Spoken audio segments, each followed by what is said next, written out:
Hi, you're watching India Today Tech. I am Pavni Jain and this is our latest Friday special, the Q&A video, where you guys ask me tech related questions and I answer them. In case you're new to our channel and want to know how it works, then all you have to do is shoot your question, doubt, comment, anything, any confusion that you have related to technology in the comment section down below of this video or any of the videos that I do every Friday. Use the hashtag Let's Get Techie because it makes my life easy to pick up on your questions and I'll take it in the next video. Yes, now it's time to get techie. While I was going through the comments and questions that you guys asked me, I realized that 3 to 4 people have exactly the same question for me, and all they want to know is a good smartphone that falls between 15 to 20,000 rupees. And I'll tell you who all asked me this question: Anjali Reddy, SK Mahabub Alam, and Arvind Rishi. So all three of them want a good mid-ranger, of course, that comes with decent display, good performance, decent set of cameras, and I believe long-lasting battery life. So in that case, I've been suggesting Poco X2 and Realme X2 for a very long time, but now thanks to Motorola for introducing Moto One Fusion Plus. With this phone, the Motorola's latest mid-ranger, I feel it's convenient to use because of its close to stock Android-like experience. It doesn't come with preloaded apps, no bloatware, so that's one easy thing. Otherwise, it comes with decent cameras as well and 5000 mAh battery. But with all these plus points, one may have to compromise with the look and feel of the smartphone. If design is something that really matters to you over the hardware, then I would say go and pick anything between Poco X2 and Realme X2 because these are still amazing phones. Otherwise, keeping hardware in mind and the performance, I would suggest Moto One Fusion Plus. Next one is coming from Alan Jack and he writes, I want a phone that feels premium and has the best Android experience with minimum bloatware. Is Nokia 7.2 a good option or is it too outdated? I don't play games and intend to use it for a regular day-to-day use. My budget is around 20,000 rupees. Are there any other options worth considering? Not because Nokia 7.2 is outdated, it's a pretty decent smartphone. I did review that smartphone as well, and if you want I can put the link somewhere here on the screen. You can check it out. But then again, I would say that you should go and consider Moto One Fusion Plus. That's more latest, and as you want, there is no bloatware, there is no preloaded apps, no weird ads in your notification panel as well. So yeah, you should go and check Moto One Fusion Plus rather than 7.2. Shashikant Chaudhary writes, is it worth it to buy Realme X3 or should I wait for OnePlus Nord as I'm going to use it for next 3 years? Hi Shashi. See, Realme X3 boasts 120Hz display, 855 plus chipset, 64 megapixel quad camera setup, and 30-watt fast charging system as well. So what I'm trying to say is that undoubtedly Realme X3 is a power-packed smartphone that comes at a very good price, which is rupees 25,000 approximately. Now, if you should be waiting for OnePlus Nord or not, a lot depends on what price tag OnePlus Nord launches with.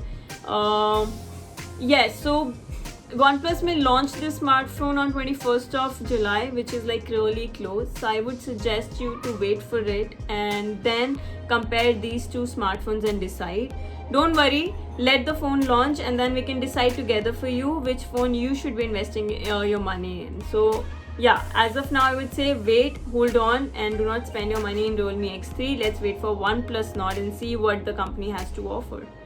Vanos Gaming has a question and it is, should I go with Galaxy A51 or A70s?